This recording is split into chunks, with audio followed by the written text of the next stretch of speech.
Dette er historien om de unge og huset på Jagtvej 69 på Nørrebro i København. For længe siden, i 1982, fik de unge huset af kommunen. Her kunne de gøre lige, hvad de havde lyst til. Lave deres egne regler. De unge var glade og gav den venlige borgmester buksevand. Selvom man havde givet dem huset, var han jo stadigvæk dum, synes de. Det var som om, de ikke helt forstod hinanden. Dengang var drengen Jakob 8 år, og pigen Anna var slet ikke født. Skæbnen ville, at de begge senere skulle blive nogle af dem fra ungdomshuset. Anna begyndte senere at læse filosofi.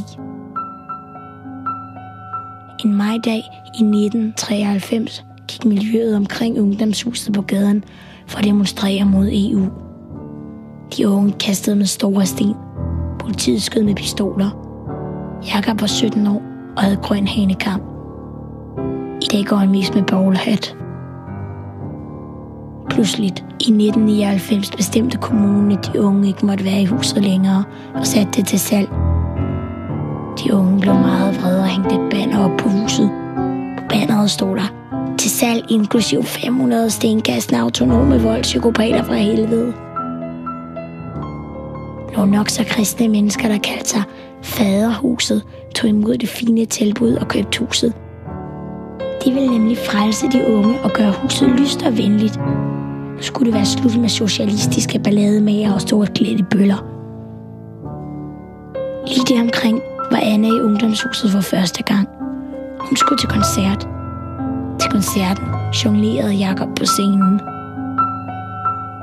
I dag er Anna og Jakob og resten af de unge stadig i huset. De har jo fået huset og vil ikke flytte. Faderhuset er vrede og anlagt sag. De har jo betalt mange penge for huset. Året er blevet 2006, og det er vinter. Men når foråret og sommeren er gået, bestemmer retten, hvem der må bruge huset.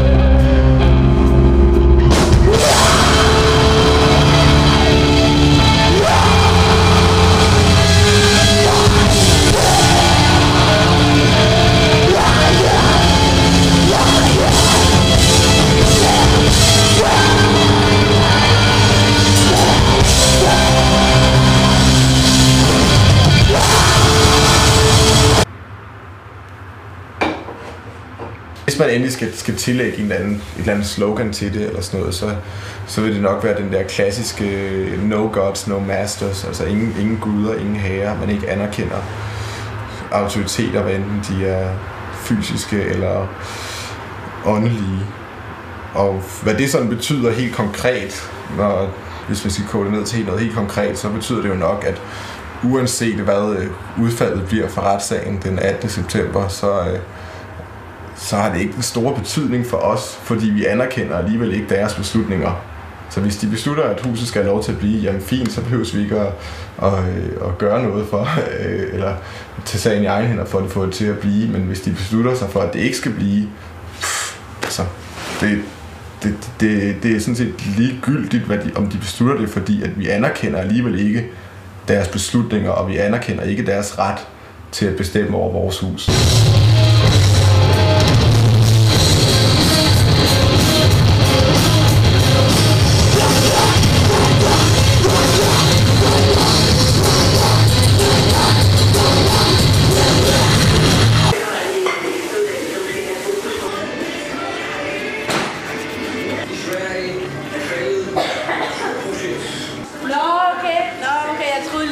Vi bare var gået glip af det. Det er til gengæld vildt sejt.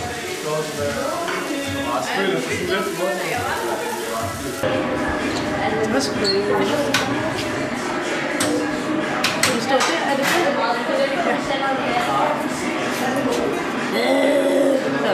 Jeg har lige så besværligt den herovre. Det er så det kogende vand. Det ved jeg ikke. Nana? Er det dit kogende vand, der ser mærkeligt ud? Det er mærkeligt ud. Er det ekstremt mørkt? Hvordan gik det med det? Det var, fordi der blev kogt kartofler i det. Det gik meget langt. Jeg fandt det ikke. Og jeg satte heller ikke ild til mit hår, som det var sidste år. Mærkeligt nok.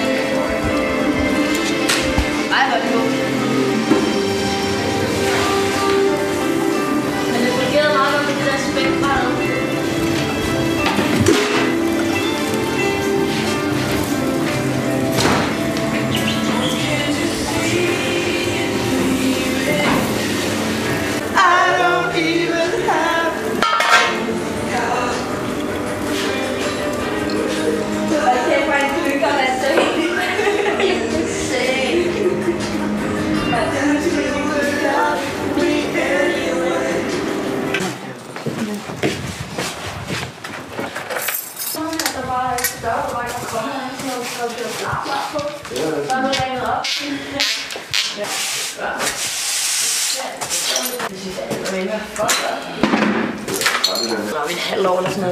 Altså det jeg tænker mig, at vi lige skal gå ned, hvad der er, og så smider vi jo bare nogle penge om til trykkeriet lidt til... Ja, vi kigger på det. der er i hvert fald rigtig meget sprut. Ja. Det er meget smart, når man skal lave sprutbar. Ja, det er en visse bonus. Men skal der både være sprutbar og pottøj hernede så? Og rødvin. Og rødvin? Ja, 12 liter økologiske paprødvin. Rødvin, er det ikke en hjælp?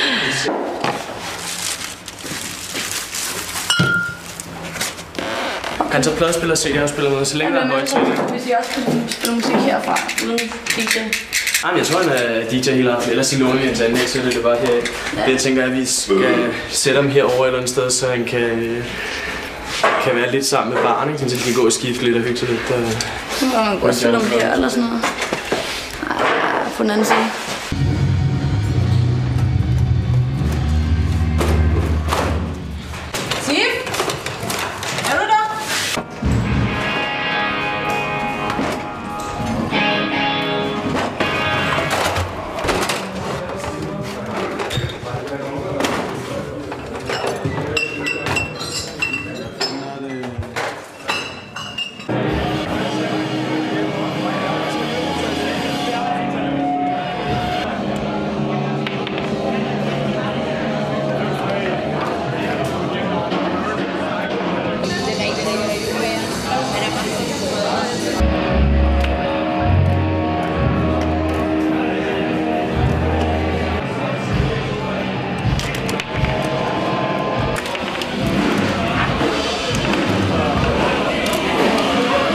Jeg går på gaden i en by, der hedder Slagelse, for der går jeg i skole. Så det er nemmest at være der, og så lige falde i søvn ved skolen eller sådan noget. Jeg plejede at sove i sådan en gammel fabrik, der lå 500 meter fra min skole, men panserne fandt så ud af, at jeg sov der og sådan noget. Der har også været nogle andre folk, der har været og lavet nogle problemer og sådan noget, og smadret en masse vinduer. Igen, det er ærgerligt, men så har jeg mistet sted at sove. Men min mor, hun var også med i det tidlige punkoprør, hvor hun har fortalt, at de var med til at besætte alt, hvad de kunne komme i nærheden af, bare for at få et ungdomshus. Og hvis de lukker huset, jamen, så ender det jo bare med at blive det samme igen. Huset fungerer jo som helt klassisk anarkistisk fristed. Du har et fællesmøde om mandagen, hvor man beslutter husets drift. Alle har lov at komme og sige deres mening, og ingen bliver forhåbentligvis tromlet ned, og man stemmer ikke om tingene, man snakker sig til en eller anden konsensus, og det er jo anarki. Altså, så kan man godt sige, jamen vi synes det er kommunisme, eller vi synes det er dit og dat, men det er jo anarki. Jeg er ikke den mest intellektuelle, eller sådan. Jeg bryder mig ikke så meget om at gå til møder og tale om det, jeg gør. Eller sådan. Jeg bryder mig rigtig meget godt om at gå ud og bare gøre det direkte. Eller sådan. Hvis der er noget, jeg vil have gjort, så er det bare at gå ud og gøre det. Eller.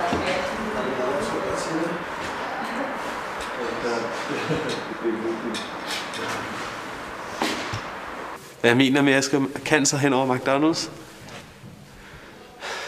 Altså, det er jo nok egentlig bare at så simpelt som at McDonald's er en cancer, eller den form for det slags firma, som McDonald's er, og det biler gør, og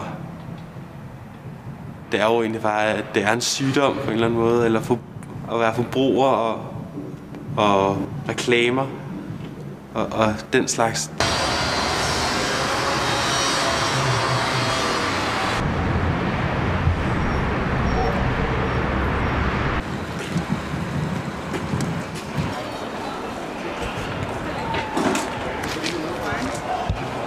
Det eneste, eller sådan det jeg ser, som at være nyttigt, det er, at man laver også nogle fristeder som det her, og man sørger for, at der er rigtig mange af dem, ikke?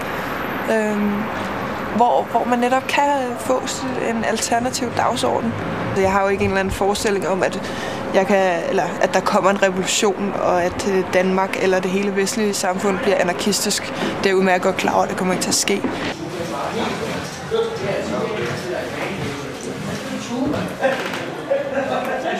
Lige nu, der sker der så meget, så man næsten som aktivist tænker, ej, jeg kan næsten ikke være her mere, for jeg kommer ind, og de er alle sammen alt for unge til, og man kender dem ikke, og altså, det synes jeg er helt exceptionelt, at man har en politik i Københavns Kommune, som går ud på at slagte alle de her spændende steder, altså Christiania, Ungdomshuset og alternative teater som Kanonhallen og... Altså, der sker så meget rigtig, rigtig kedeligt lige i øjeblikket.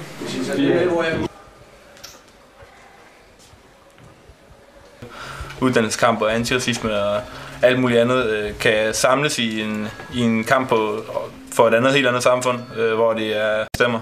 Og det er jo hele grundpillen i det her hus, det er jo at prøve at arbejde for, at folk skal have indflydelse på deres eget liv, altså medbestemmelse på det, der vedrører deres liv, og de sammenhænge, man er i sit liv.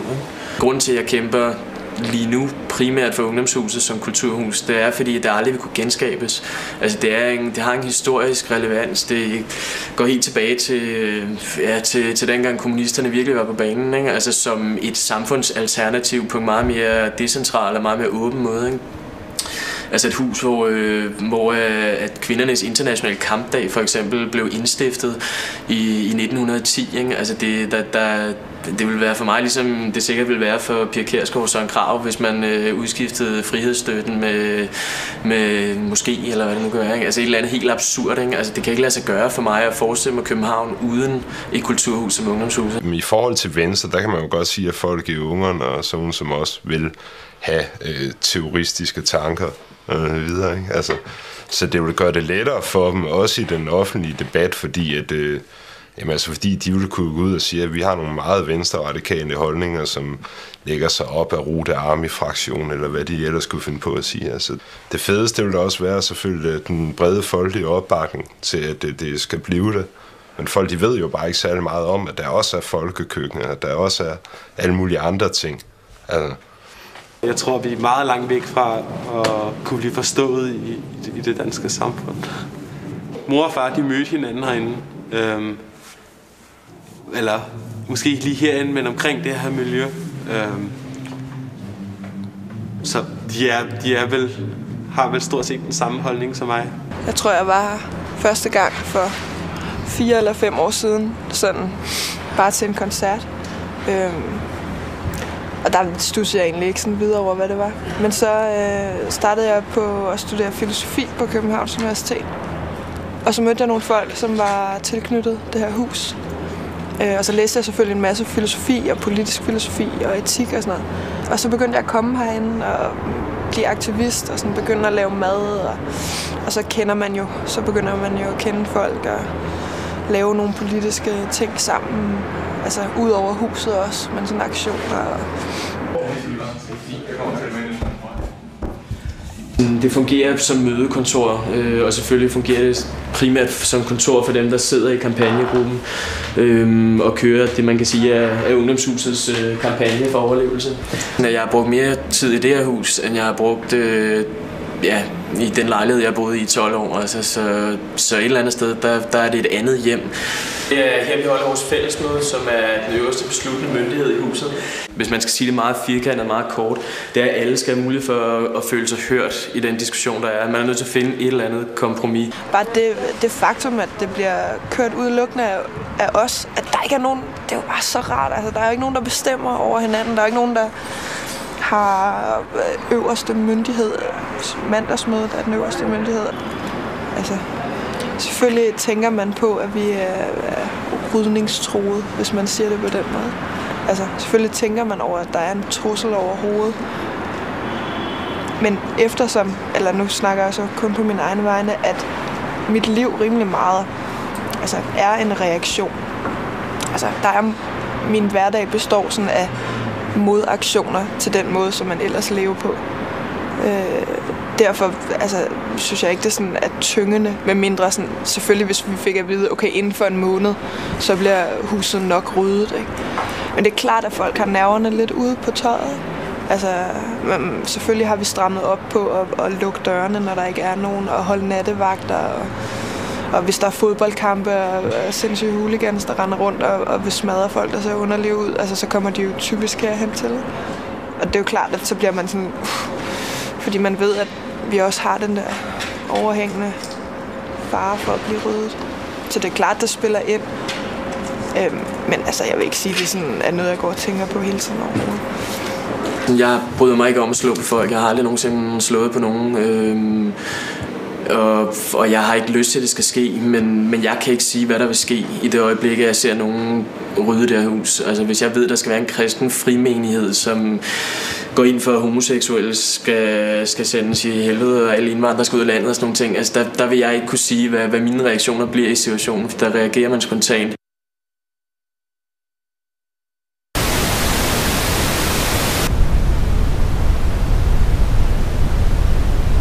Drenge går jo i blåt, og piger går i lyserødt, ikke? Og drenge leger med biler, og piger leger med dukker. Drengene må gerne plaske rundt i regnvandet, ikke? Men hvis du er pige, så du skal jo ikke hellere indenfor. Og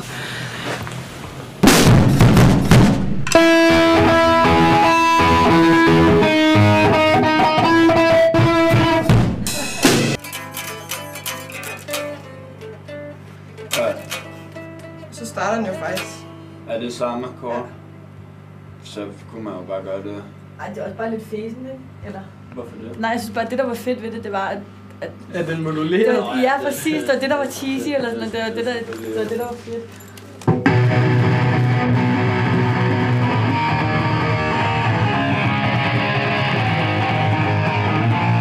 Og så bare fortsætte med nogle halvtonstrinner.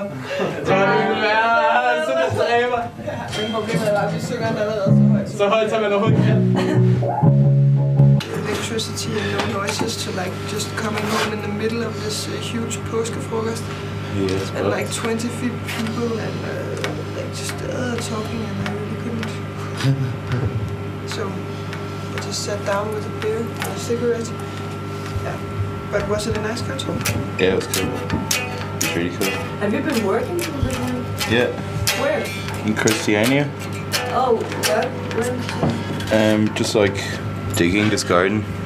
That's gonna be an outdoor cinema for this guy Morton. Oh, cool. It's cool. It's like 100 an hour. Really? Yeah. Normally they only pay 35.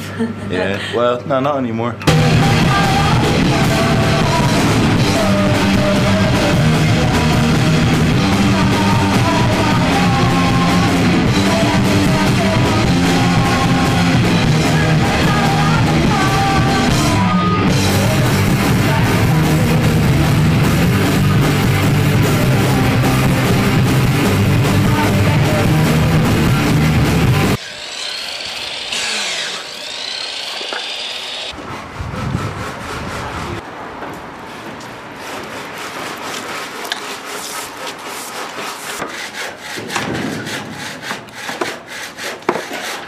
Jeg vil rigtig gerne lære rigtig meget om at bygge ting, og det kan man jo nærmest få en halv håndværkeruddannelse af at gå og sysle med at bygge det ene og det andet og lægge lys. Så det synes jeg, det er i hvert fald det, jeg brænder for lige nu.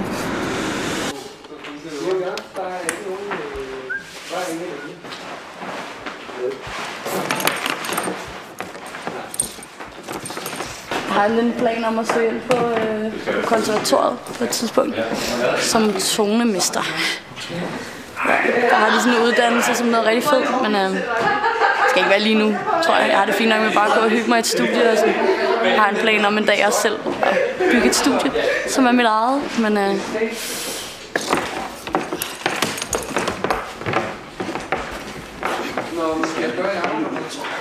vi har gået og bygget studiet, fordi vi lå på teknisk skole før, nede på Hejervej. Men så synes forstanderen, at det var for kreativt at arbejde med musik.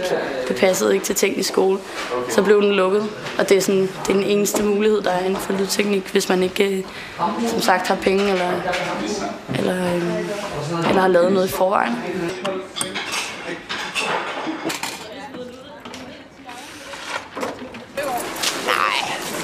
Altså, det ligner jo stadigvæk en slagmark. Nu er der bare ikke helt så meget skrald på slagmarken. Det er jo altid noget. Men jeg håber lidt på, at vi kan få den der bil til at komme i morgen og hente alt det der. Ellers så får vi nok lidt klager fra naboerne om, at det er en brandfælde. Så det satser jeg da lidt på. Jeg er elektriker til dagligt. Jeg går fuldtidselektriker, så det bliver sådan, hvad man kan grave frem i timer. Det er tit herinde i weekenderne som nu, eller sådan meget andet. De sidste års tid eller sådan noget, har jeg kørt arbejdsweekenderne. Jeg kører ligesom lige for tiden byggeprojekt. Mest ligger det meget, så det er mest mig, der rykker på det. Der bliver så støbt nyt betongulv, og så er det her bowlingbane lagt på, som hvis man er en gammel bowlingbane. Det roder. Der sker noget. Så roder det. Det er sådan, det er altså. Det virker godt, jeg havde også længere at gå. De smider jo fuldstændig friske ting ud. Men jeg er så lidt dristig, og gider ikke at skylle det. Ja. Det smager fint.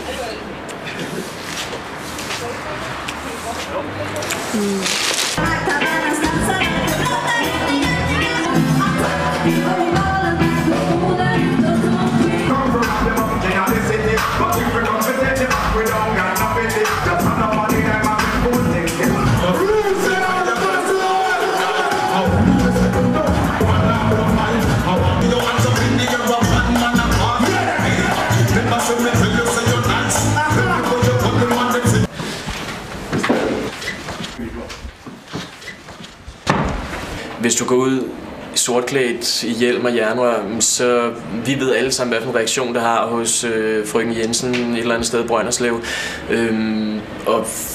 Og den må man hele tiden afveje. Det er klart, at det er nødvendigt, fordi hvis vi skal forsvare et ungdomshus, også med militans, så er der nødt til at være en eller anden base for det. Der er nødt til det er nødt til at være klart for politikerne, at det er vi også klar til, men samtidig skal vi også lave nogle ting, der er sjove, som folk kan grine af og sige, ja, det kan sgu egentlig godt være, at der er noget om det.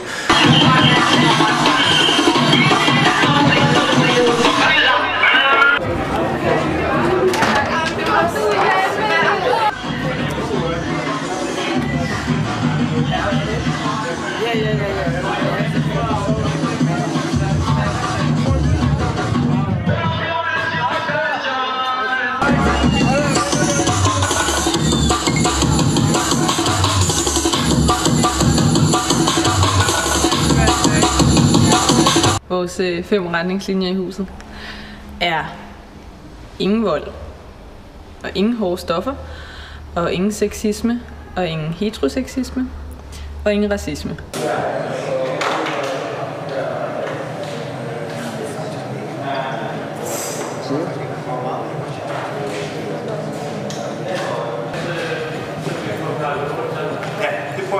Men kan vi ikke gøre det før bandet er ryddet op? Altså så stille det foran tingene. Bandet er nogle brugere af ungdomshuset, der er, hvad kan man sige, opmærksomme på og optaget af de ting, der bliver sunget om på nogle reggae-numre. Og som ikke passer særlig godt til ungdomshusets politik om ingen racisme, ingen sexisme, ingen heteroseksisme. Der ligger et lille arbejde forud for at kunne holde en succesfuld reggae-fest i ungdomshuset.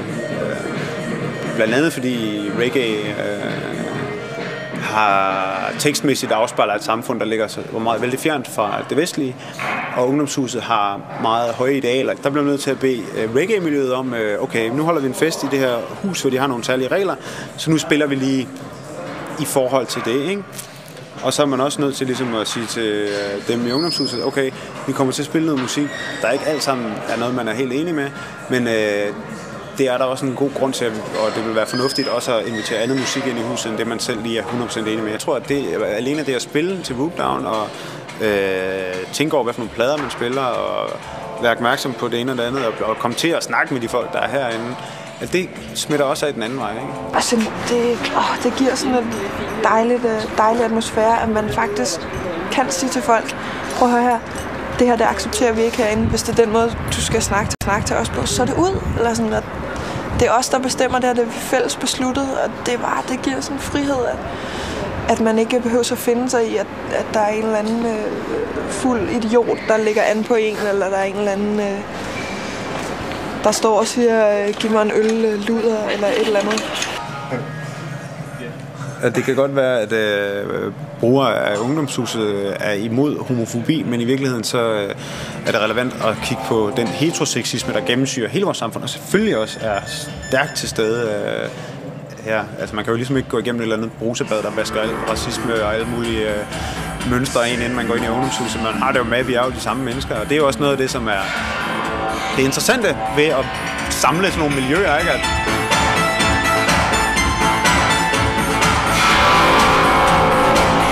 Når jeg sådan har været til fest ude blandt normale mennesker, som sådan virkelig tror, at de provokerer mig sådan, til det helt yderste, når de spørger sådan, går hen sådan, nå, men er du så en pige eller en dreng?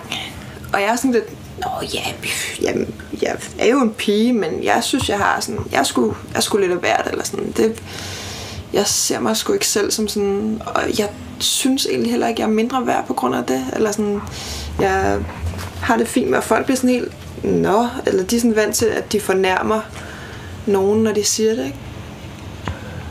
Altså tit er det jo så også folk, der for hver en pris vil fornærme, så finder de så på et eller andet, som jeg så bliver fornærmet af og siger noget igen, men det er bare meget sjovt, at det er sådan et godt eksempel på sådan, at nå, synes du, jeg ligner en dreng, eller nej, der tager du bare noget fra min kvindelighed, og så er jeg bare mindre værd. Det er sådan lidt, det gik mig da vildt på, sådan, da jeg var lille og legede med biler eller et eller andet, at hvis der så var nogen, der drillede mig, men jeg er ligesom bare kommet frem til, at det er ikke sådan, jeg vil leve mit liv, og det er ikke sådan, det skal være. Altså.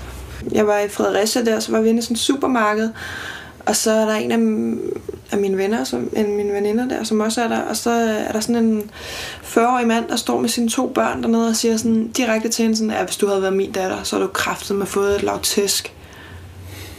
Som det første. Ikke? Og hun så var what? Foran sine 2 børn? Eller sådan. Det virker bare fuldstændig, hvad fanden sker der for folk? Altså, jeg forstår det ikke.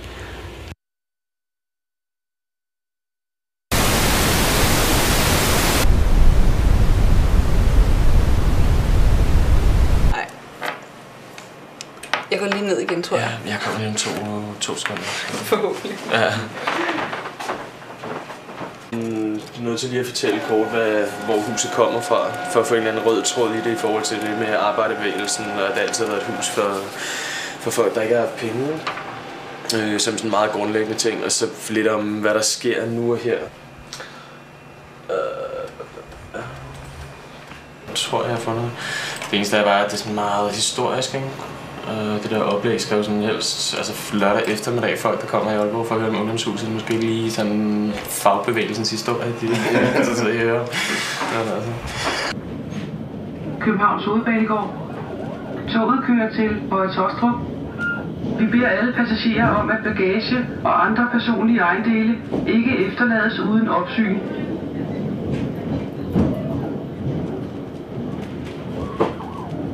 Der er sikkert mange, der gerne vil vide noget om retssagen, hvor huset står nu og sådan nogle ting, så må vi lige kigge på det også. Tag det med. Det er jo en støttefest for ungerne, så de penge, der kommer ind, nu Peter, der styrer showet heroppe på 1000 fod, han sagde, at der vil blive totalt propfyldt heroppe. Der er alle mulige folk, der har købt billet på forskud og sådan noget. Det er jo ting, vi nærmest ikke kender til i ungdomshuset.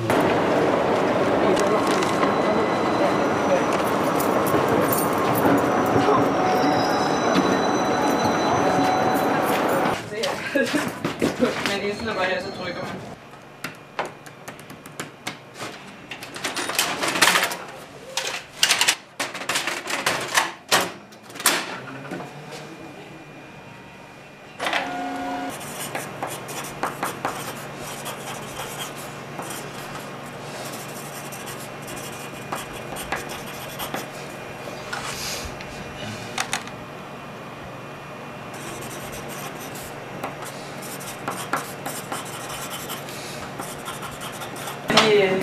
Jeg tror, de passer lidt bedre. Ja, det er nye. De er nye af dem her. Så siger du, at jeg skal sætte en her modsat, eller hvad? Ja. Med blå skrift. Det er meget fedt ikke at have lavet dem alle sammen selv, så man bliver helt overrasket. Lad dette nye arbejderhjem blive vidne til fortsat fremgang. Lad det blive en trøstens bolig i modgangens dage. Et sted, hvor der findes lys og fred, når nød og arbejdsløshed lægger sine mørke skygger over arbejderhjemmene.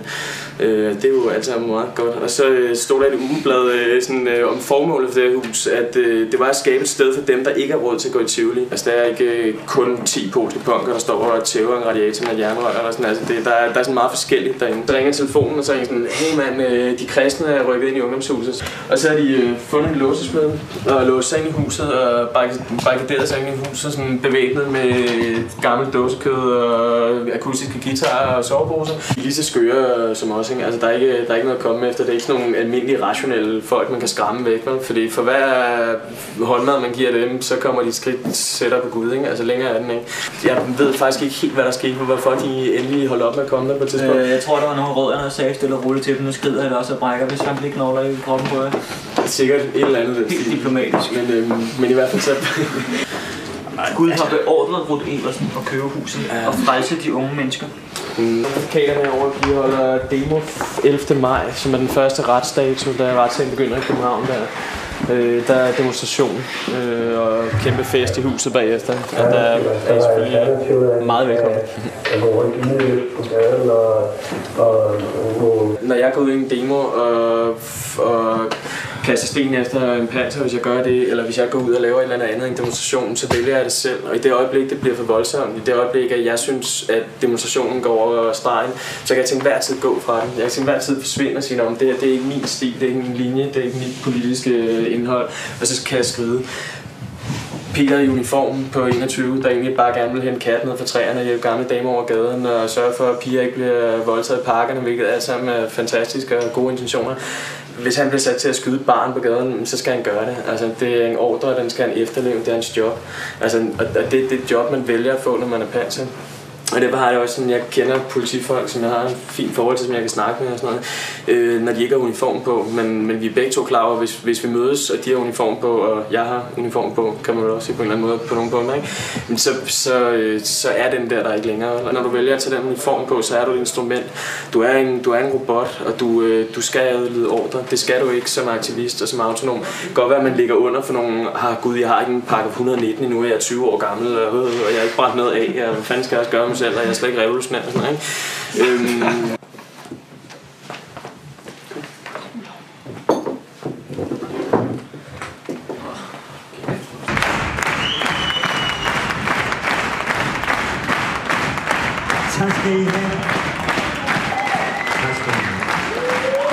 Man skal være koncentreret hele tiden, men hvis man så kan gøre det, så bliver det super fedt. Altså. Så meget lidt i aften, synes jeg. Vi har forhærliget og pralet af ude i landet. Vi skal se inde i ungdomshuset, der er et fedt publikum. Og sådan synes jeg, det endte på en eller anden måde i aften. Jeg har ikke noget brugt mig over. Andet end mig selv, altså, hvor jeg spillede lidt forkert måske indimellem, men så sang jeg lidt højere, og så hører man det ikke. Crosspunk og screamo og så videre, det bliver der slet ikke lavet koncerter med. Særligt mange andre steder end i ungdomshuset i København, det er stort set aldrig. Altså. Som regel så løber arrangementerne herinde rundt, og i weekenderne der kommer der rigtig mange mennesker som regel, så der tjener vi så penge til at kunne have underskudsarrangementer, ikke?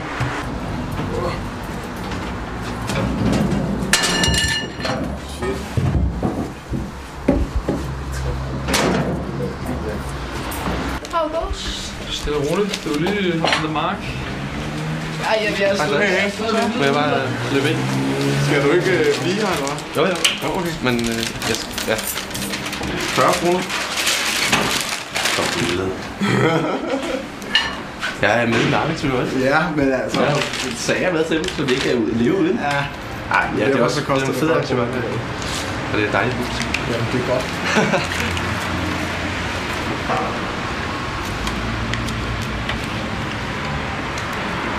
Tak skal du have.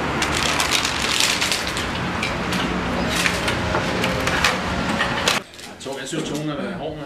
Ja, kan jeg ikke. Altså, det er også meget klart. I morgen her på jobbet. Er det ikke stregen, den mand? Nej. Jeg får så op og jeg er bare her træt. Og så vender Jonas op med Svagesfærgen, og så vender jeg mig op, og så har jeg sådan... Ja. Så må du op næste morgen. Fuck, du skal i retten, mand. Og ud og barbere dig af og sådan noget, så bare sidde med en eller anden hue på og sådan noget. Ja. Hej, bare se. Nu kommer der en anden, der boller. Yes, sir. Ja. Jeg går ind i morgen.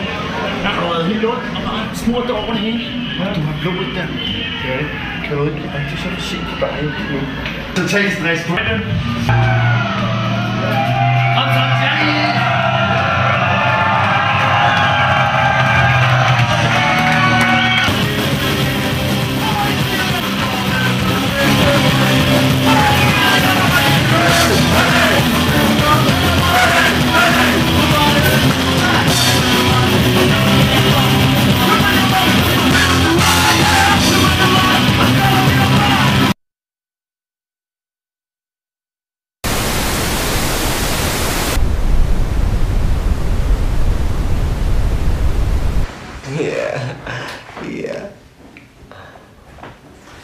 Havde du en læbestift?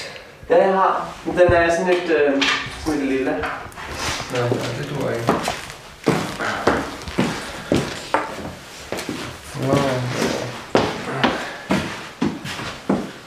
Torturerende, skingre herrestemmer, mærkelige mænd i kjoler, der skriger. Denne utiltalende produktion. Hver eneste gang vi åbner radioen, så hører vi et eller andet. I love you, baby. Og sådan, altså... Police football. Og Dennis, jeg ved ikke rigtig, om det er godt nok, det her dress. Eller om det er sådan lidt kedeligt. Det synes jeg er rigtig godt. Hvad skal du have på hovedet? Det ved jeg bare lidt make-up, tror jeg. Okay. Skal du have den der håndtaske på hovedet? Den runde? Den her? Ja. Nej, det er min hjelm til mit fascistnummer. Skønhedsfascisme. Ja, sådan her. Ej, er det rigtigt? Ej, hvor er det godt. Ej, er det super fedt. You all have to be just like me, pretty just like me. I'm gonna shoot you. Prøv at høre radioen en dag. Prøv at åbne for radioen. Det handler om pik og patter lige fra den vågner klokken 7 til du slukker for radioen klokken 23. Altså. Og I ser lidt om, når vi så siger et eller andet, så synes I, det er meget seksuelt. Men for os er det bare, jamen, det er bare vores hverdag. Altså, altså Dennis, alle dine numre, de handler om røvhuller. Jamen det... Det er ikke seksuelt. Nej, ikke. Det handler også om det, der kommer ud af røvhullerne. Og det, der kommer ind i dem. Stick your penis in my asshole. It feels so good. Stick your penis in my asshole. Stick it inside of me.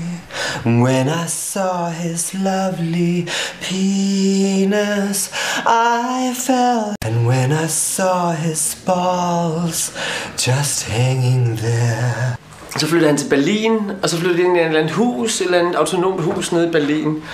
Og der var bare møgbeskidt, og der var ølflasker over det hele, og det var bare sådan noget med, hver weekend skulle alle drenge ud og slås med politiet i demonstrationer og sådan noget, så stod alle dullerne, alle punkdullerne derhjemme og lavede mad til dem, og så kom de hjem, og stor dreng, du har været ude og slås med politiet og sådan noget. Og så havde de det rigtig godt sammen, og så var der lige de der to homoer der. Og så begyndte sådan, hey, hvem rydder egentlig op her, og sådan noget, og hvem vasker op, og hvem gør det, og hvem gør det, og sådan noget. Og så var det pludselig ikke så spændende i det der hus mere. Og så slog de der 2 homoer sig sammen med alle pigerne og begyndte at lave oprydningsregler og snakke om feminisme og alt sådan noget. Identitet. Og så var mange af fyrene, der synes de bare ikke, det var fedt at være i det der hus mere. Så de skred lige så langsomt. Så kom der flere homoer til og flere til og sådan noget. Og så blev det faktisk det første queer besatte hus i Berlin, der hedder Tundenhaus, det findes stadig. Så overtog de det bare, så kuppede de det indenfra, det var skide godt. Altså. Bare fordi de satte en rengøringsplan op. Altså. Vores livsstil ligger uden for de almindelige strukturer i samfundet, både hvad køn angår, og også økonomisk og socialt og alt muligt. Fordi sådan snart du er derude, så sker der bare et eller andet. Altså mange har det ligesom dobbelt identiteter, ikke? Altså så har de super tjekket karriere og det ene og det andet. Og det tredje, det er ligesom bare ikke helt nok, fordi du kan blive knaldgod inden for dit job, og du kan blive knaldgod inden for det ene og det andet, men altså det betyder jo ikke, at du ligesom har det godt med dig selv. Altså hvis du har en kone og et barn, og så går på homosauna hver weekend, ikke? Altså ligger med røven i vejret med en slynge og kommer hjem og skal på arbejde dagen efter, altså det er sådan lidt... Da de åbnede deres queer café nede i kælderen, så gav vi dem en stor håndmalet plakat med en af de der fyre, der sidder på sådan med fed hanekam, rigtig lækker fyr, og sidder på sådan en dildo med alt sit sexlegetøj rundt om. Og den er blevet revet ned, ikke? Og revet i stykker her i ungdomshuset, altså fordi det er der nogle af fyrene, der synes er for meget, ikke? Og sådan er det jo, altså det er sådan lidt, hvor er ens grænse henne? Der er der nogle ting, også blandt transvestitter og blandt mænd og sådan noget, som nogle gange kan være grimme, men som er en jargon. Og det er sådan noget med din lede slamskede og sådan noget, og så videre, ikke? Så mange kvinder... Luk skeden! For eksempel. Og så videre, ikke? Og der crasher det jo, fordi at her er folk enige om, vi er alle sammen veganere, vi er alle sammen anarkister, vi er alle sammen mod de multinationale selskaber, vi er sådan, og vi er sådan, og vi er sådan, og der er vi jo meget mere blandet, ikke? Hvis det autonome miljø ikke kan acceptere den radikale kunstscene, hvor man kan sige alt, og hvor man kan udtrykke alt, fordi det er kunst, det er teater, det er et rum, hvor man afprøver tanker og udtryk. Og hvis det ikke er åbent, så er man lige så indskrænket som alle de andre. Og det er et problem i det anarkistiske miljø og modkulturmiljøet, fordi at man hurtigt lukker hinanden ind i en masse kasser også. Vi sidder og snakker mod det multinationale, mod det, og vi er veganere, og vi er det ene og det andet, hvor I kommer jo bare for feste, og I kommer for at køre SLA som kunstner, og I vil bare have det sjovt og sådan noget.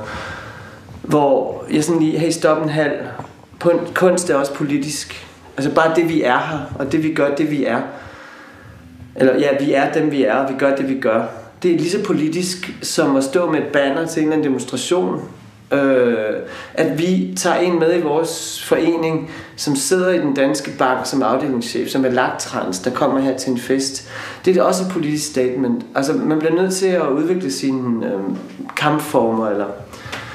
Og der synes jeg nogle gange, der kan være sådan lidt snobbethed i det miljø. Altså vi er de rigtige, og vi kæmper, vi har en rigtig politisk måde at kæmpe på og sådan noget. Og det der kunst og sådan noget. Nej, sådan noget det.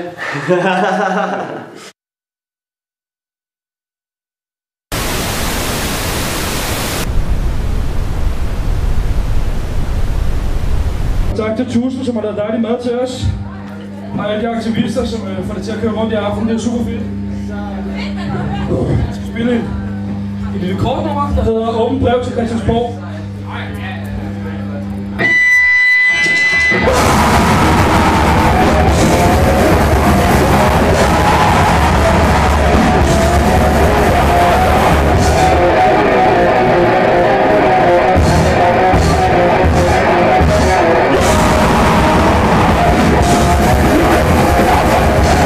Og det er også vildt svært for en kultur at få noget positivt ud af sig selv, hvis man kan sige det som det.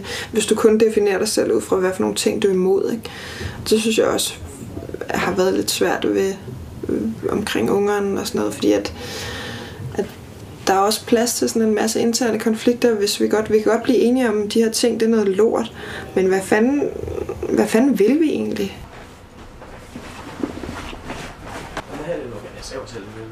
Alle ungdomshusets målsætninger er idealer, ikke? Og basisdemokrati er det, der holder ungdomshuset sammen. Det fællesmøde er det, der ligesom er den styrende myndighed i ungdomshuset. Og det er så også det største ideal af dem alle sammen. Og der er fællesmødet en drøm. Altså, men det er også en mareridt. Og mange steder, så kan man sige, der må folk hele tiden sætte sig ned, når de kommer hjem fra fællesmødet og kigge sig selv i spejlet og tænke, er jeg med til at gøre det til drømmen eller til mareridtet? Der er nogen, der kan præstere det der med at være der hele tiden og være på stort set alle mandagsmøderne og tage ud til alle demoerne. Det er meget få, men der er nogen. Men de mennesker er bare heller ikke særlig glade, altså. Det er en hård generalisering at lave, men det synes jeg sgu ikke, det er. Altså, der er ikke så meget. Jo, der er total lidenskab i dem, også fordi det er den måde, de lever deres liv på. Men på en eller anden måde, så er det også bare så barskt, eller altså, så hårdt, at det er ikke sjovt, og folk bliver ikke lykkelige af det. Får jeg lagt nogle holdninger ind i folk ved at have en masse sleske argumenter, og kan jeg snakke folk af banen, fordi jeg har et eller andet universitetssprog, der ikke hører hjemme i ungdomshuset? Altså, og det er jo en selvkritik, ikke? Og der vil helt sikkert være mange i ungdomshuset, der mener, at jeg er totalt presseliderlig. Jeg bare synes, det er super fedt at få mit ansigt på et kamera. Og jeg har det sådan, jeg har ikke noget imod det, fordi jeg brænder for den her sag. Det er en af mine måder at brænde på sagen på. Men det gør jo ikke, at jeg synes, det er fedt, at det kun skal være mit ansigt. Altså, jeg har sagt, at jeg har trukket fællesmøde for pressegruppen. Men at jeg godt vil lave presse, men så skal det være ungdomshusets fællesmøde, der beder mig om at gøre det. Eller sådan.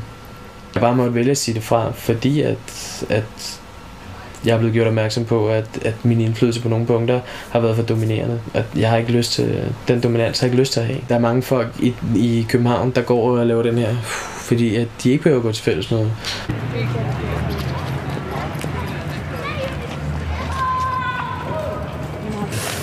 Ved at planlægge at tage et nyt ungdomshus. Men er det ikke, altså det er sådan noget, folk er tysk op der, så vi ikke synes, at det ikke falder totalt. Så folk skal ikke ringe til alle deres venner. Det er et kæmpe rum heroppe, som er fyldt med gamle døre. Alle de her store, tykke døre, de har haft på i gamle dage, og et hav af jernrør i alle længder. Jeg må tage kritikken til mig og sige, at det er ikke mig, der skal skabe ungdomshusets fremtid. Det er de unge. Altså dem, der er en del yngre end mig, og dem, der har de nye visioner.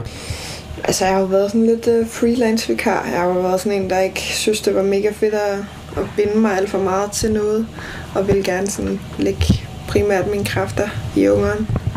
Jeg plejer meget sådan at lave ting om aftenen, og sådan sent ud på natten også. Og så kan du bare ikke stoppe 7:00 og passe børn til 4:00. Altså, det kan man bare ikke. Men så spurgte de, om ikke jeg havde lyst til sådan at være der lidt mere sådan for et halvt år, sådan fast. Det tænkte jeg sådan lidt over. Det er sådan, ja. Men så tænker jeg også måske, at det kunne være meget fedt at lige, for det første så er jeg totalt glad for de der børn, altså. Det er fandme fedt, eller sådan, man kan virkelig få meget ud af det, på alle mulige måder. Og så bare chancen for at spare nogle penge op, eller først og fremmest i hvert fald betale dem af, som man skylder. Men spare nogle penge op, jeg vil gerne ud og rejse. Jeg tror egentlig, det jeg sådan lidt drømmer om, det er sådan at tage afsted og starte på en frisk et andet sted. Jeg er bare sådan, det er super fedt at være i København, og jeg kan rigtig godt lide rigtig mange af de mennesker, som er også i det her miljø.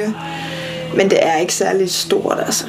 Det er de samme mennesker, som sådan er inde over mange af de samme ting, og sådan, det kunne bare være mega fedt at flytte til et andet sted og starte på en frisk. Det er sikkert trekantet hatte og tørklæder og det skal Hvis vi står heroppe, så vil vi kunne se, hvornår de kommer. Så dem, der ikke har lyst til at være derinde og blive anholdt, altså de kunne i princippet ikke blive anholdt for at være derovre. Altså det kan man sige i princippet, det ville de jo sagtens kunne gøre alligevel, ikke? Men altså, måske var det måske var det en idé at diskutere, om mandag var en god idé, en god dag at gøre det på. Altså man kan sige, ideen i det var jo, at de skulle komme samtidig med retsafgørelsen for at få noget fokus på den, ikke? Det er ligesom det, der er i planen med det, ikke? Ja, men det kan og den pointe smutter lidt ellers, ikke? Bare ikke. Ja. Det eneste, som jeg tænkte at holde på, det der med, det er humoraktion, ikke? Eller det er god stil, pirater, sådan, hvis folk lige pludselig begynder at skulle ligge og råde rundt med en eller anden... Og kaste jernrørene efter politiet, når de kommer, eller sådan noget. Det kan godt være, det er svært for folk at holde den om tirsdagen, eller det ved jeg ikke. Jamen, det er også det. Eller sådan, så må folk lade være med at tage med, fordi så er der masser af andre ting, man kan lave, ikke? Eller folk lave nogle andre aktioner, som... Folk ud og smadrer et eller andet, eller nogen, eller et eller andet herinde, ikke... Hvis der er nogen, der siger, at vi vil gerne hjem, så den sidste, man kan komme hjem med 20 minutter 5. Der er vel en tirsdag nu? Ja, altså det... Men er det noget med, at vi skal have vel også noget proviant og sådan noget med derovre? Ja, det skal vi. Er det ikke sådan, at alle tager en stor madpakke med? Jo. Ja, altså, der er det igen, fællesskabet trækker sig sammen og udvider sig. Folk er ved at arbejde lige præcis den der fællesskabsfølelse op omkring, nu skal vi fandme stå sammen og kæmpe for det her hus, ikke? Og den tror jeg kun vil blive stærkere. Om det så er vores nøgen på strøget, eller om det er brændende barrikader på Jagtvej, eller om det er alting midt imellem. I det øjeblik, der bliver pres på ungdomshuset, så tror jeg da på, at vi alle sammen vil kæmpe for det hus på vores egne måder, og også vil kunne acceptere hinandens måde at kæmpe på det, eller få det på.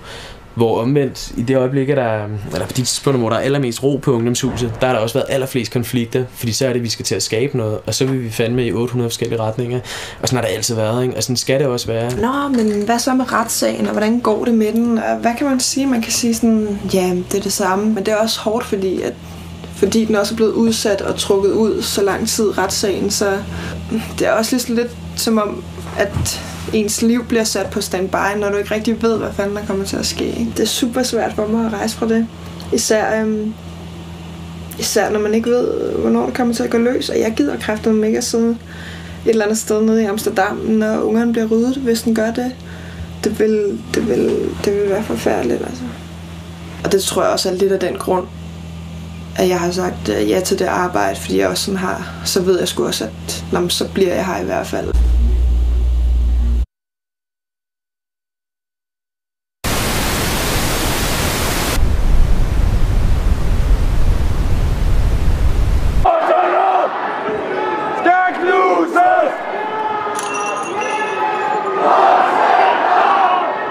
For os, som er her, er det et eller andet sted ligegyldigt. Det er en større trussel, men vi forholder os til den, som vi altid har forholdt os til det. At uanset hvad fanden systemet siger, så er vi systemets fjender. Og derfor vil systemet selvfølgelig på et eller andet tidspunkt nødvendigvis lukke os. Og hvis det ikke vil gøre det nu, så i vores søgen efter vores mål, der vil det på et eller andet tidspunkt være nødvendigt for systemet at gå ind og sige til et hus som ungdomshuset, eller ikke så meget ungdomshuset, men mere de folk, der bruger ungdomshuset, at det her, det er nødt til at stoppe.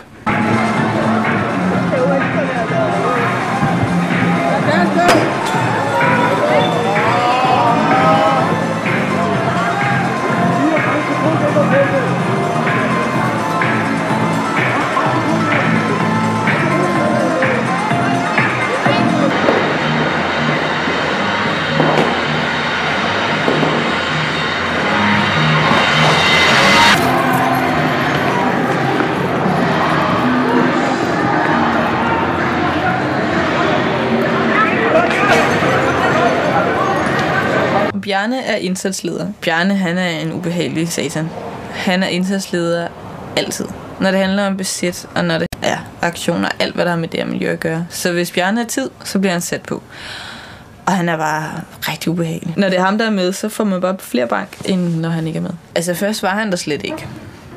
Men så fik vi bare bank. Så kom man ind, og så lige pludselig blev folk lagt i benlås, og der var 2, der besvimede, og der er flere, der har sagt, at udefra kunne de se skæret fra lommelygterne.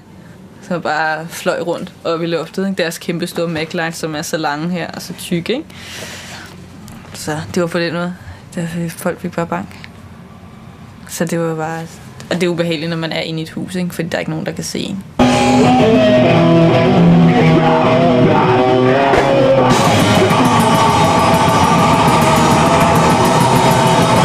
Hvordan forholder man sig til panserne, og hvilken strategi skal det være, en fredelig, eller skal det være sådan lidt mere konfrontativ? Hvad fanden gør man, hvis politiet indkredser demoen og begynder at splitte folk op?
Men skal det ind mod os, eller skal det ud mod verden?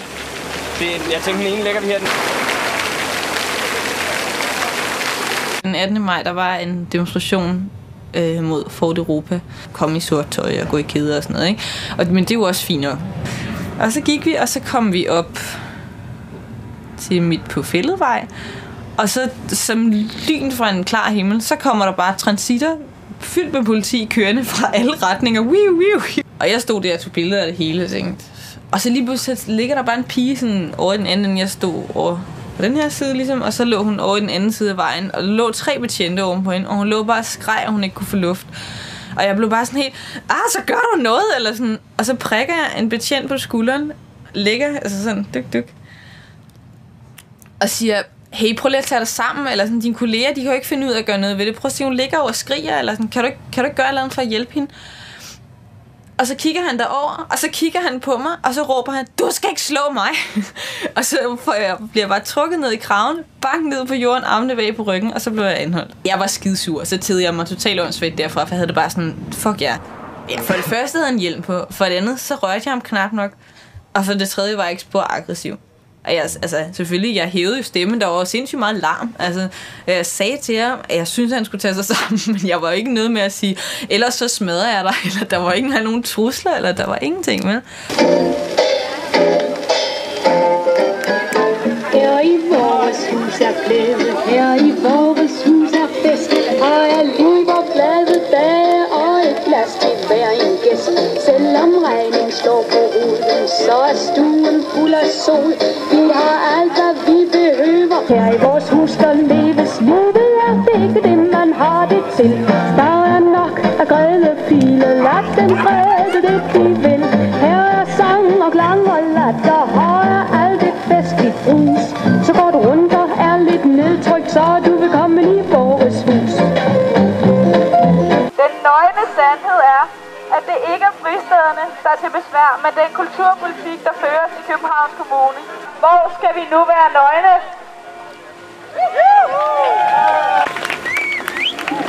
Det værste var i virkeligheden, synes jeg, fordi jeg havde det sådan lidt, okay, fuck det, eller sådan, skal man have en paragraf 119, så skal man jo bare have det pis lort, men okay, kommer jeg ind i vognen, og så er der 2 14-årige piger, som også er blevet anholdt for vold. What? Jeg kiggede ind, og så ligger der bare sådan 2 bittesmå piger, sådan helt fucked up krampestillinger på gulvet, og politiet der bare ligger oven på dem og hiver dem rundt og var sådan, ej, nu må jeg altså tage sammen, eller sådan. Jeg vidste bare, at de begge 2 var 14 år, ikke?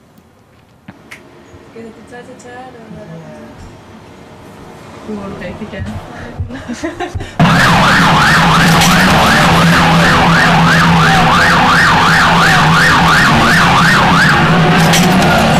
Træk stavene! Kom ned! Kom ned!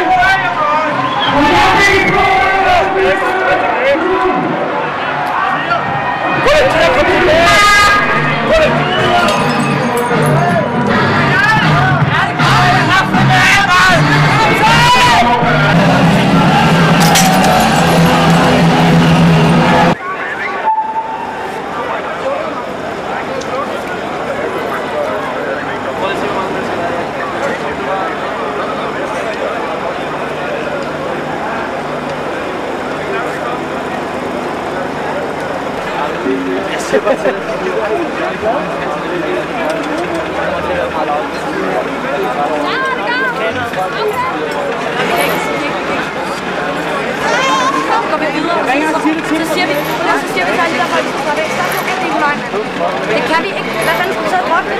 Nej, så går vi selv ud til Fælledvej. Jeg er ligeglad. Jeg ringer bare til dem og siger, nu det kan vi lige om, der er gået nogle stykker. Men er det ikke noget, vi kan ordne bag? Nej, det er ikke noget, vi kan ordne bag. Nej, fordi nu tager vi det til ud. Fordi hvis det er sådan, så forfølger vi resten af mig.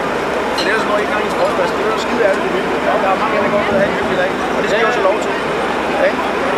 Så vi skal bare sørge for, at de opfører sig bag til følge, og så skal jeg også sørge for det er fuldstændig sindssygt. Så hæver de ham bare af styrkeløfter med knæ. Præcis. Og 3 civilpanser. Og så det der så sindssygt ud. Bare hive ham indenfor, og så bare lukke de der skodder ned. Han blev bare tævet. Han har det.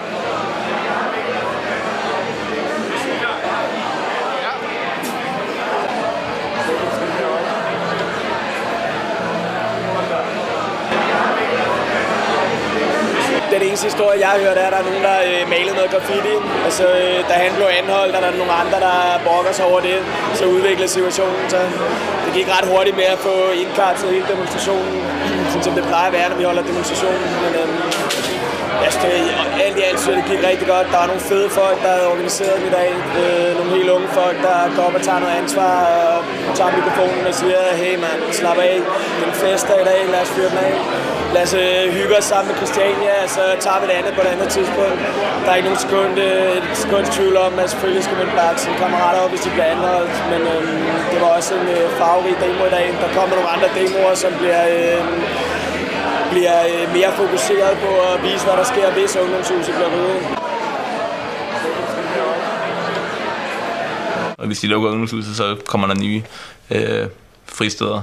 Det er der ikke nogen tvivl om. Så vil der ske besættelser rundt omkring. Faderhuset, som der flytter ind, de vil jo opleve hærværk på Jagtvej 69 i overvis. Altså. Og kampen slutter ikke bare, fordi huset bliver ryddet. Det nægter tro på. Den slutter ikke for mit vedkommende, den slutter heller ikke for resten af bevægelsen.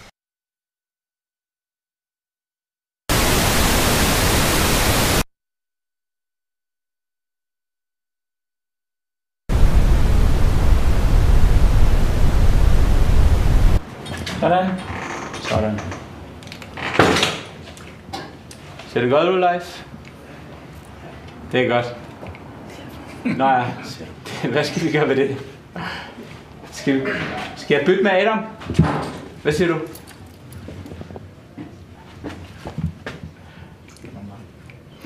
Et minut har vi.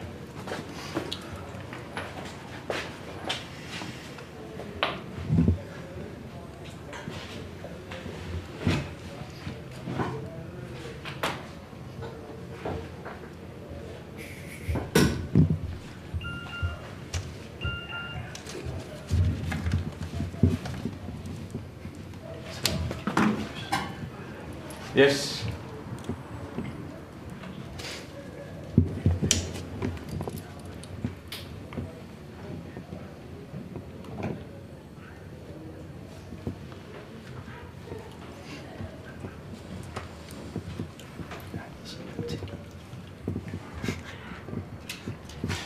De er skuffede, de er kede af den dom, der blev faldt i Østre Landsret i dag, og de er også vrede. Det fik vi at vide ved et pressemøde her kl. 19. Vi taler lidt mere med nogle af de personer, der taler på husets vegne lige om lidt. Nu skal vi først.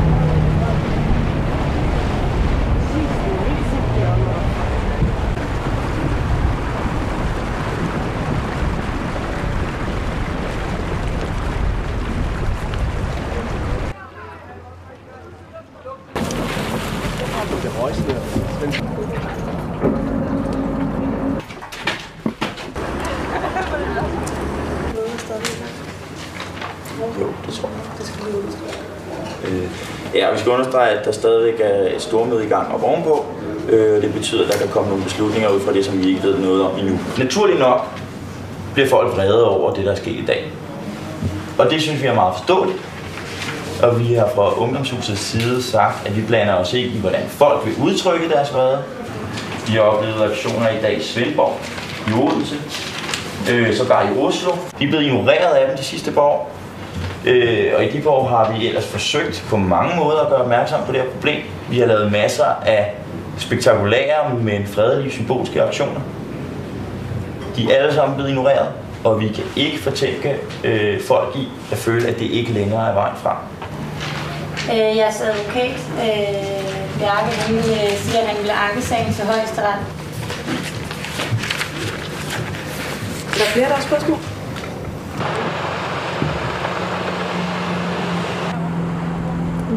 Hvis du kan få fat i nogen hjemme hos mig. Sæt dig rundt om fyrtårnet der, fordi du vil kunne ses på den hvide baggrund, hvis man lader sætte et banner rundt om. Vi skal have Christian og Sune på Mathias, eller er det lukket af? Jo. Det er bare, at vi skulle lave flaskepost med den, så. Nå, så begynder at drikke den nu. Ja. Ja. Det er spændende. Ja, hvor du griser, ikke?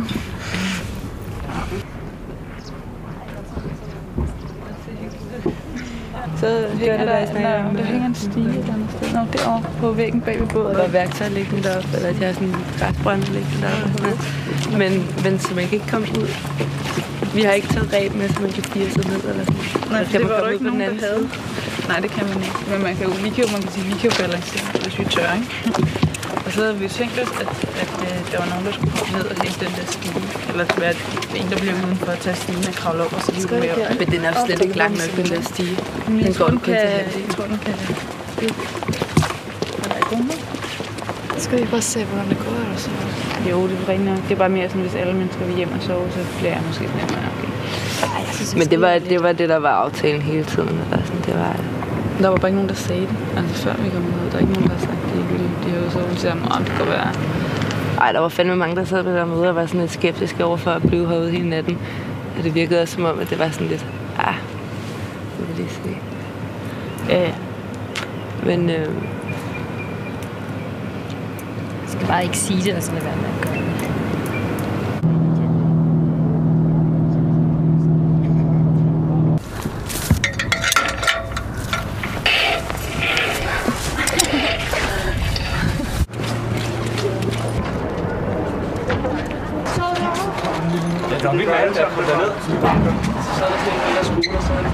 Er der nogen, der har en lighter, som er sådan lidt større flamme på den? Er der nogen, der har en lighter, som er sådan lidt større flamme på den her? Jeg havde bare sådan en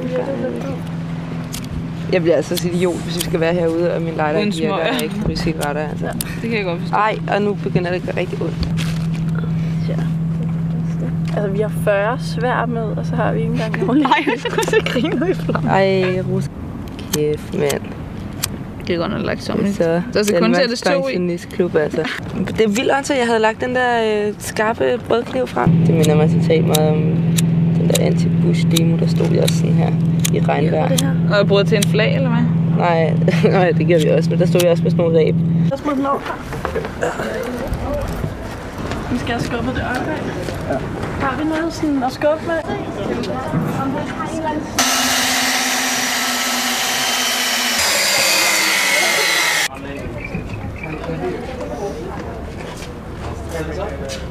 Det, der kommer til at ske nu, er, at vi skal have lavet vores uafhængighedserklæring, selvfølgelig. Vi arbejder ikke med grundlov herovre, men vi arbejder på en løsrivelse fra den danske stat.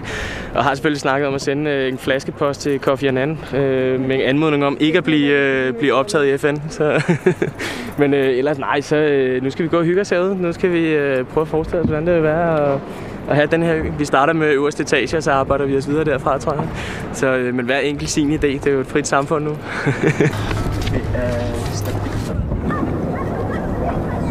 Ja, men altså, han fik jo problemer med dem, hvis ikke han tilkaldte politiet. Så det forhandlede vi os frem til, det må han jo så gøre. Så det må vi jo tage slaget, når det kommer. Så lade kanonerne. Meget stille roligt. I røg og damp.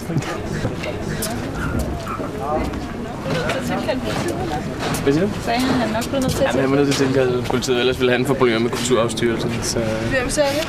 Han mødte forpagterne restaurant derovre. Han synes, det var fint, vi var. Så man sagde, det er jo godt at have presse på øen. Det var meget hyggeligt. Han ville bare lige høre, hvor længe vi havde tænkt at være.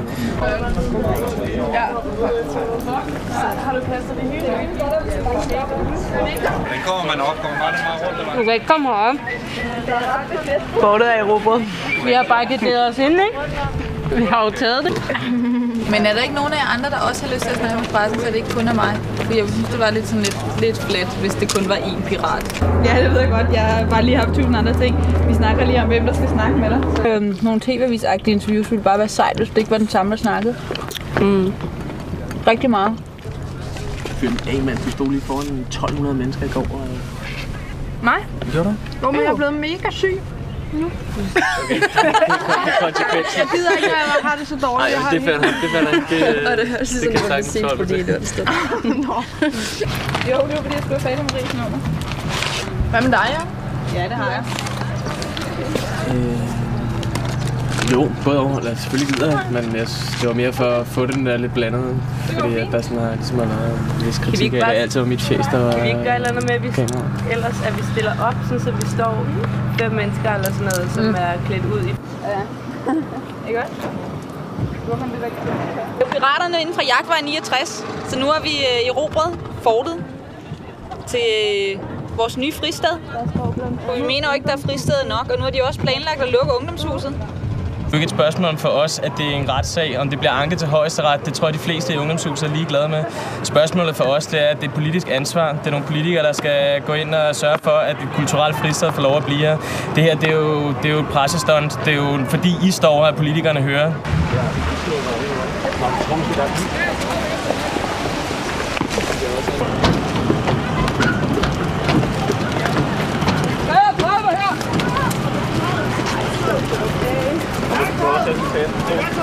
Nej, jeg mangler en task!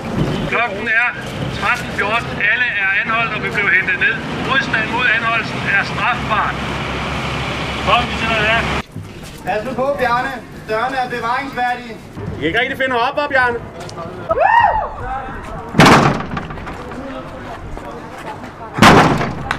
Over!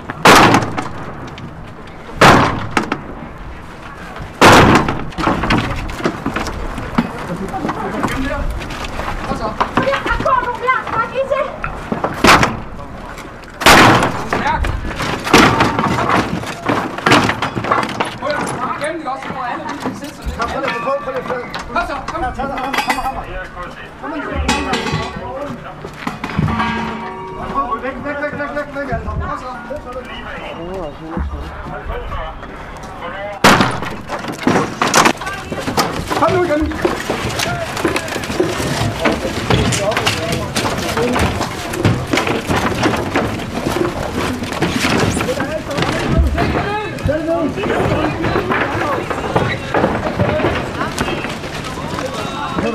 Sæt dem op af muren her og få dem stribt, alle sammen. Der er hernede nu, eller I bliver hentet. Ned! Du går ikke et skridt længere, du kommer ned her. Du fik en advarsel, det er spejlæg. Fanden for dig. 33, kom nu. Kom ned igen. Vi skal bare til strips. Kom så. Sæt dig ned. Sæt dig ned. Sæt dig ned. Sæt dig ned. Vi er med i 8. afdeling af Ørnen her. Hey Bjarne! Min strip, de klemmer! Du 16 anholdte, modtaget. Det er ikke os, der ønsker konfrontation. Hvad betyder en konfrontation? En konfrontation er, hvis Københavns Kommune ikke vil gå ind i den her sag og ikke vil gøre noget. Faderhuset beslutter sig for at bruge vold, sende politi efter os. Så bliver der en konfrontation. Og hvad vil de binder I jer til husgavlen, eller samler I nogle brosten sammen, eller hvad er... Vi forlader ikke huset frivilligt. Og som sagt, så har vi ikke lagt nogen restriktioner ud for, hvad folk de må gøre med deres fred. Og vi kan ikke garantere politiets sikkerhed, hvis de kommer her.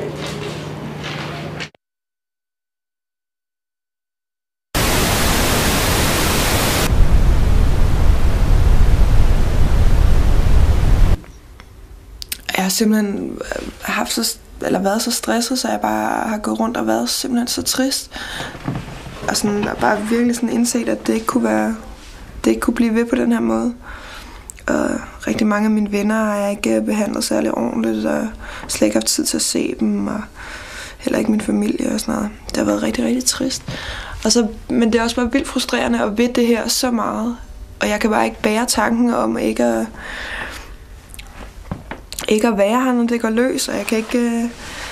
Jeg gider da heller ikke at lade være med at være her lige nu, og det der arbejde har jeg rigtig meget lyst til at være også, så det har bare været sådan, nu må jeg bare prøve, altså så må jeg bare være stresset, men det er bare ikke fair over for nogen, så det har været rigtig svært her på det sidste, altså det har det sgu.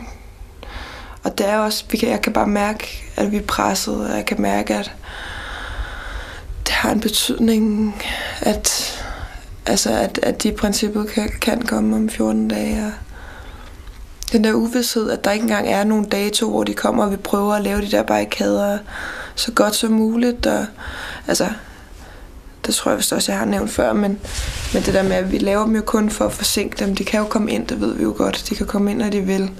Men man prøver at købe sig så meget tid som muligt, ikke?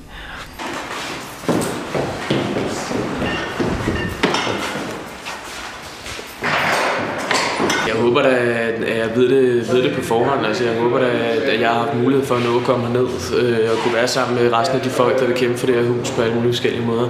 Den dag må vi jo stå sammen, og så må vi lægge vores stridigheder til side. Det er fedt at se, hvor meget der sker, hvor meget folk holder sammen, hvor fedt et fællesskab, der kommer ud af at gå og arbejde herinde på huset hele tiden. Hvis man går op på 4. salen, så bliver der også lagt forskellige kakler på toiletgulvet. Det har jo ikke noget at gøre med barrikadere huset, men det er sådan den der effekt af, nu skal der fandme ske noget. Ikke?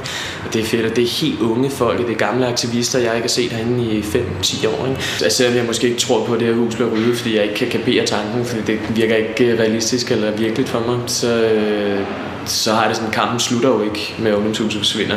En ting er, at græsset altid vokser igennem asfalten, der vil altid blomstre nye ting op, der vil komme nye miljøer, der vil blive skabt nye grupper og nye koncertsteder, men det er også et spørgsmål om, at kampen ved ungdomshuset slutter jo ikke. Altså, fordi faderhuset kan ikke bruge det her hus til noget. Et kristen, religiøst, højre centreret faderhus midt mellem Mjølnerparken og Blågårds Plads med hele det venstre radikale miljø omkring sig.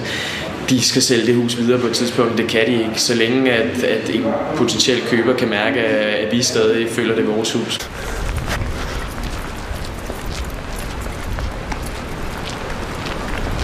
Min største frygt, tror jeg, er, at de trækker det ud.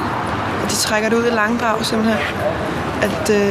At der går 3 måneder, og på en eller anden isende kold januar morgen, så anholder de en eller anden, som de ved har nøglen, så låser de sig selv ind, og så har vi tabt huset.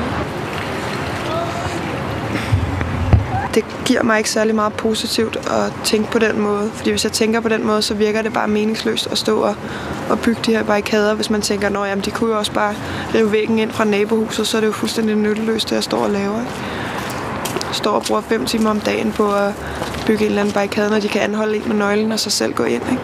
Men den tankegang bliver bare nødt til at lade være med. Jeg bliver nødt til at tro på, at det har en eller anden effekt, og det har det jo også. Både for vores mentalitet og for vores fællesskab. Altså huset har jo aldrig været så aktivt i de år, jeg har været her, som det er lige nu.